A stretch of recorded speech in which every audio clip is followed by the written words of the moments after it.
We're back to developments in Europe, where tension is set to be at an all-time high because of the presence of Russian troops in Ukraine. And to help us have this conversation, we have a global affairs analyst. He joins me from Abuja, Kach Ononuju. Good to have you join us. Thank you for having me.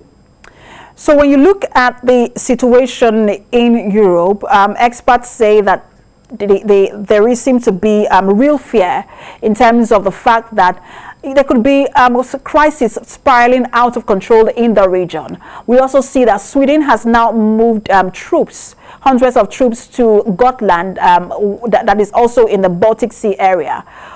Talk to us about what you make of the situation in Europe at the moment.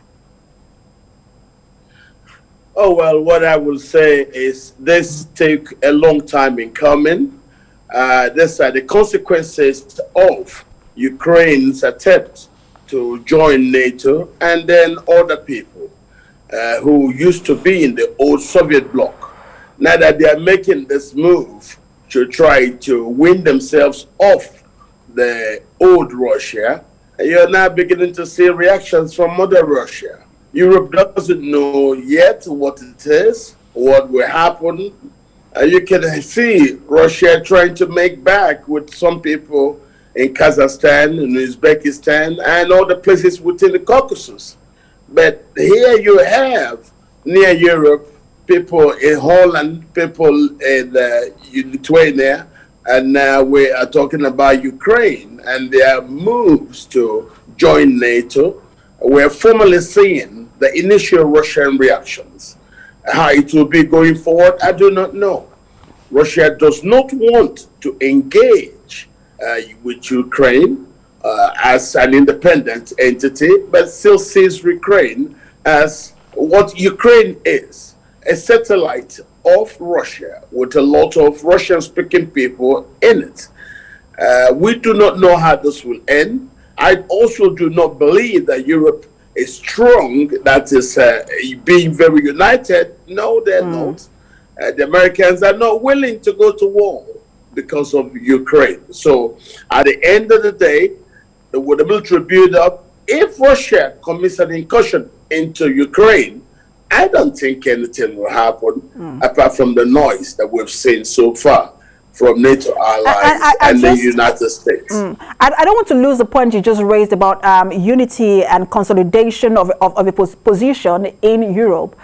Nord Stream 2, which is Russia's gas pipeline in the Baltic Sea, seems to have driven a wedge between Europe and, Germany and the US. We also now see that it is driving a wedge in Europe and in Germany as well. Some people believe that there should be sanctions on that pipeline as a way to keep Russia in check in terms of its activities in Ukraine. But there are those in Germany and in Europe who also believe that it should not be sanctioned because it will affect companies and European companies who depend on this pipeline. Do you think that the inability of Europe to have a consolidated position has weakened its stance in terms of its policy towards Russia?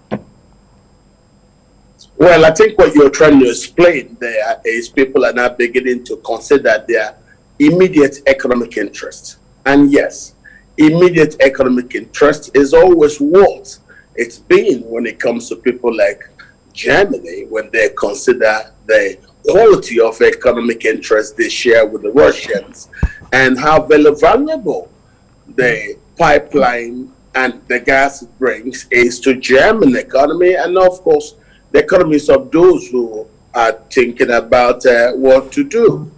I do not see people deciding against their immediate economic interests when it comes to shove.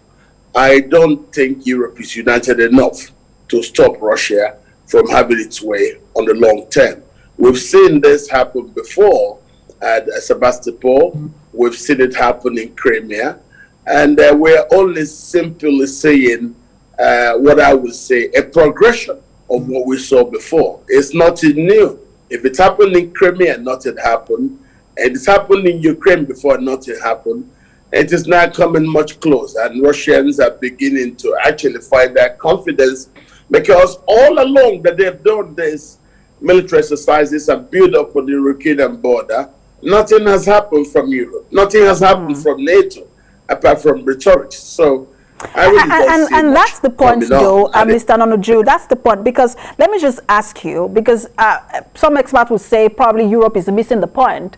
Do you think that Russia really wants to invade Ukraine, or Russia is trying to destabilize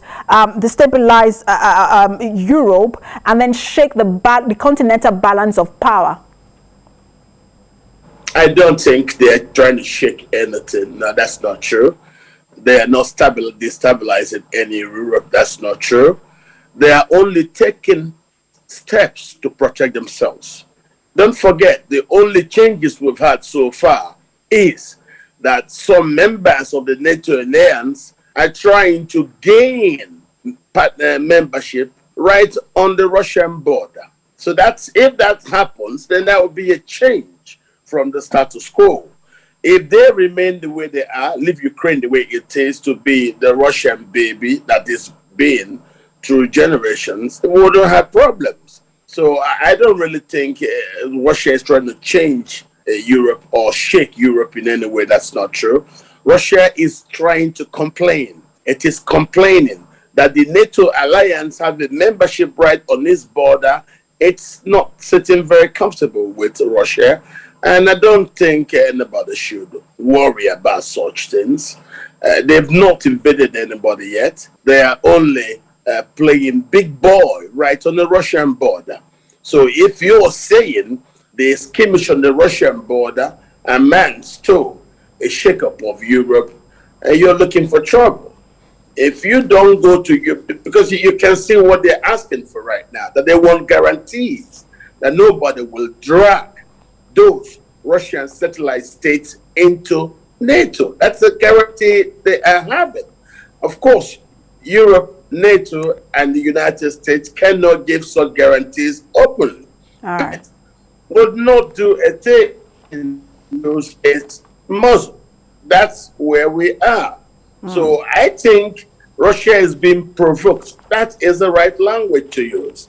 Russia is being provoked by the attempt to put some of its satellite relations into the NATO alliance. That's what is going on. We would continue to monitor the situation in Europe and see how it plays out. I'm sure we'll have more of these conversations with you. Thank you so much for talking to us, as always. Global affairs analyst and security expert, Catch Ononuju. Thank you for having me.